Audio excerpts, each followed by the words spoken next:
Hello, hello. Hello.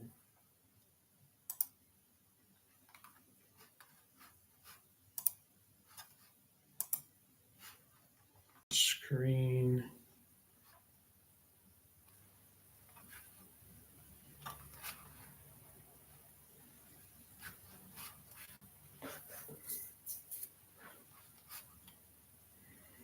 All right, looks like we're back at it again here.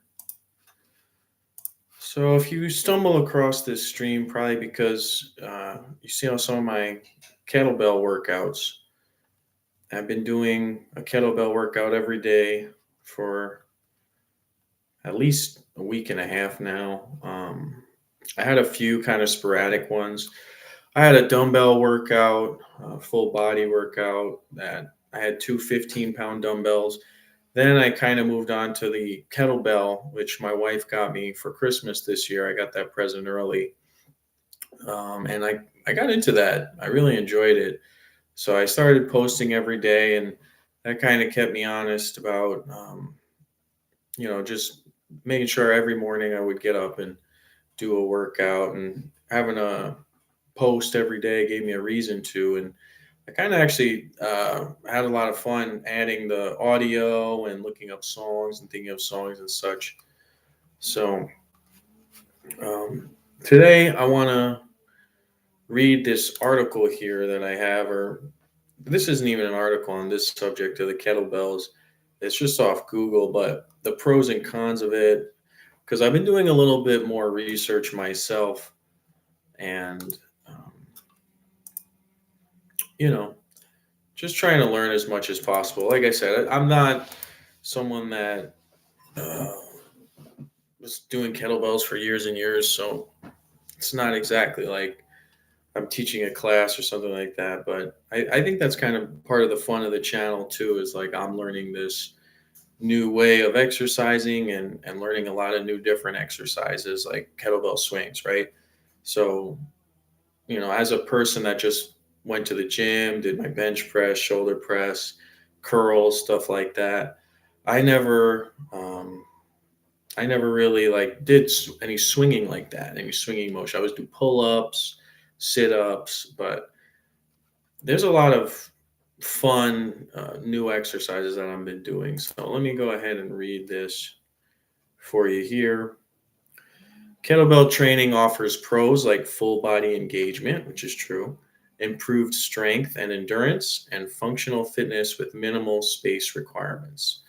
So today I actually made a short, and I called it, the title was Functional Friday Kettlebell Routine. So that's probably the biggest one for me as far as pros, just the functional aspect of kettlebell training. I really like. It's been a lot more fun for me to kind of actually do workouts that I think would translate more for what I want to do, like as far as just mobility, as far as like actual real world application, whether that's splitting firewood, moving things, hauling things, whatever real life scenarios you get to.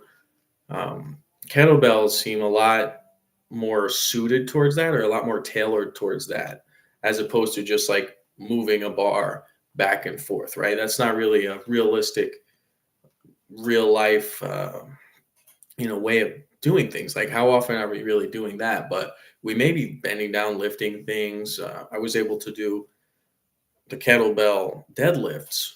I do those a lot now. I do those almost every day. That's one of my favorite exercises. And with 35 pounds, it's not very likely that I'll get injured. So it's not tremendously likely that I'll pull something in my back or injure myself. Like when I was younger, let's say I was, between 18 and 24, right? And I would get in the gym, and you want to lift 1 million pounds, and you want to be huge, and yeah, yeah, yeah. And you load up that bar pretty quickly, especially when you're young like that and you don't really have the form or experience. And so you haven't done a ton of reps and you don't have the perfect form. That's a recipe for disaster and long term back pain. I actually stopped deadlifting for those reasons, because I just knew, well, first of all, I wasn't at that level of, like, say, a pro bodybuilder or a power lifter, someone that really needed to get as many exercises as possible, right? As just a casual lifter or a part-time hobbyist, let's call it, just someone that wanted to stay in shape, move some weight around, have fun. I enjoyed doing it.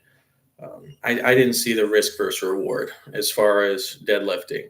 But now to be able to incorporate the deadlifting with such a low weight, it feels good. Feels really good. And I think that is a very functional movement. So we do a lot of uh, lifting and rotating in our life. Like if you ever actually have to move furniture or whatever you do for work, let's say, I move bags out in my yard from raking up leaves, from mowing the lawn and bagging leaves and grass.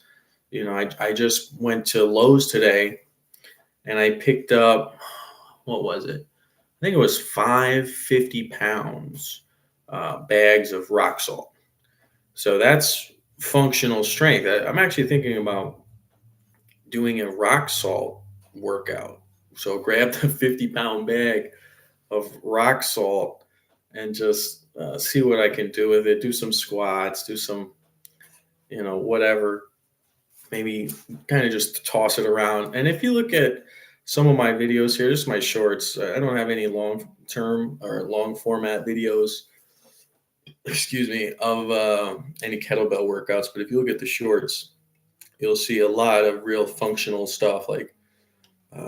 So that aspect really appeals to me.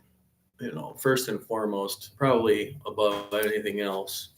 And I hope they say this other part. If not, I'll mention it. I'm going to make a quick note here. Okay. All right. So kettlebell training offers pros like full body engagement, improved strength and endurance, and functional fitness with minimal space requirements. Okay. Of course, love that. However, cons include a steep learning curve, a risk of injury without proper form, and it may not be ideal for targeting very specific muscles or for individuals with certain spinal conditions or osteoporosis. That makes sense to me. I don't feel that way myself, like just me anecdotally looking at that. I don't see a steep learning curve. Certainly not with the exercises I've been doing. I've probably done, say, 30 to 50 different exercises. I don't feel like there's a steep learning curve in regards to that, but I'm also a bit younger. And I think I'm at a really good age for lifting, actually, where I'm young and strong. I feel strong. I feel quick. I still feel pretty fast, but I'm also not in that mindset I had maybe a decade ago or more, where I just wanted to go ballistic, right? Which is, if I was still of that mind, I would definitely be getting injured. And I do believe there is some truth to the increased probability of being injured using kettlebells. So if you really are going nuts and you have no experience, yeah, I could see that being an issue. Um, it does say here risk of injury without proper form, right? So, of course, form is key. And again, a 35-pound kettlebell is very different than picking up an 80-pound or a 50-kilogram kettlebell and trying to do all these moves for the very first time. I think it's smart to dip your toes in the water with the kettlebells, certainly, and with all exercise, I would say as well. It may not be ideal for targeting very specific muscles, which they listed here as a con, but the first pro listed was full body engagement. So obviously you can't have both of those, right? So that's kind of like a catch 22. Like, do you want to, if you're looking for a way of exercising where you're getting full body engagement, then you're not training very specific muscles by default, right? So, and for me, I think it makes a lot of sense to, for something that does have full body engagement. I think that makes a lot of sense. Um, Especially like when you're looking at time wise, right? Like you don't want to, or I, at least I'll speak for myself, I don't want to dedicate 2 hours to be in the gym, um, just training chest, for example. I could get a full body workout. You guys see, look at the shorts and you'll see uh, I speed them up, but they take about anywhere from 30 seconds to a minute and 15 seconds, I would say. Probably 90% of the shorts I've done, if you put them in regular time without speeding them up at all, which all of them are sped up, you would see in like a minute, you can do somewhere between 3 and 7 exercises and get nearly a full body workout, or maybe to some degree a full body workout. Not maybe you're not like maybe only 1 or 2 exercises would touch a certain body part, and some of the others wouldn't. But you'd be engaged totally through your core, through your legs, your arms, your chest, your back. Everything. Your shoulders are really and of course your forearms and grip. So we're talking about everything here. Um, so obviously those 2 points kind of clash. Is the point of I'm trying to make here, that you can't get full body engagement, and it's not ideal for targeting very specific muscle as well, kind of obviously. So now let's go. We have, looks like 5 pros and 4 cons. So pro number 1, full body functional workout. Again, right up my alley. That's something I like to see. That's certainly a pro for what I'm looking for. Kettlebells engage multiple muscle groups at once, particularly in compound movements, which build functional strength for everyday activities. Awesome. Couldn't have said it better myself. Um, so that's great. Especially, I'm not just trying to like get big or be Mr. Olympia. I want to be a little stronger in my day to day life and protect my joints, my muscles, my body. So I'd like a little more functional strength so that I can move around better and have better command of my body and my environment. Pro number 2, combine strength and cardio. Many kettlebell exercises are ballistic and can simultaneously build muscle and improve cardiovascular fitness, making workouts time efficient. Oh, I love that point as well. These are some good ones here. So ballistic, meaning quick, right? You're talking about fast twitch muscles here. We're talking about not like slow reps, like you're actually trying to accomplish the task. So this kind of like the opposite of bodybuilding, where they want like maximum time under tension and a stretch and such.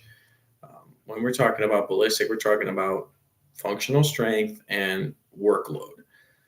And of course, when you do the workouts like you see in my shorts, um, they're back to back. So you're doing goblet squats, and then you're doing swings, and then you're doing thrusters, and then you're doing curls, and then you're doing back to back to back. You may be doing around the world.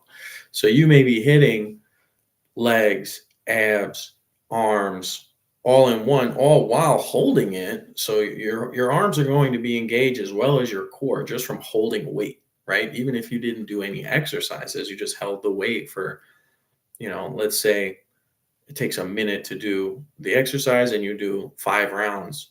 That's 5 minutes of holding weight, which is tremendous for your core and for your grip strength and for your forearms and your arms. So let's go on pro number 3, improves core stability. The offset weight of a kettlebell forces you to constantly engage your core and stabilize your muscles to maintain balance and control. Absolutely. I think that speaks to the previous con that we read up here about the risk of injury without proper form. So when you're trying to hold the kettlebell and it's swinging and you're working against it, you're trying to stabilize and you need your core for that. So I think that's very important, much more than people think. So um, I think if you don't have the core stability, you're much more likely to get injured, and you're going to kind of lose it and pull things. But if you can keep everything together, so to speak, I think you're much less likely to get injured. Again, this is my opinion. Space efficient. A single kettlebell takes up very little space, making it an ideal piece of equipment for a home gym. Absolutely, guys. We're talking about less than the size of like a gallon of water sitting on the ground. And, you've got almost a full gym, it seems like to me, between all the exercises that I do. It's like a full gym just sitting right there. Number 5. This is the last pro, then we'll get into the cons. Improves joint health. When performed with correct form, a kettlebell training can strengthen ligaments and tendons, which can improve overall joint stability. That's true for sure. Absolutely.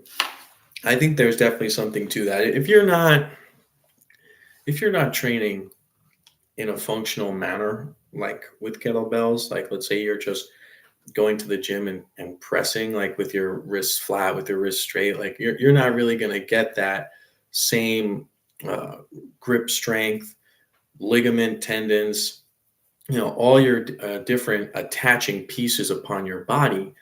And again, tying back into the core stabilization, kettlebells are really great for that. And I've noticed that already, like right away, as someone that was a regular, let's bench press and do bicep curls.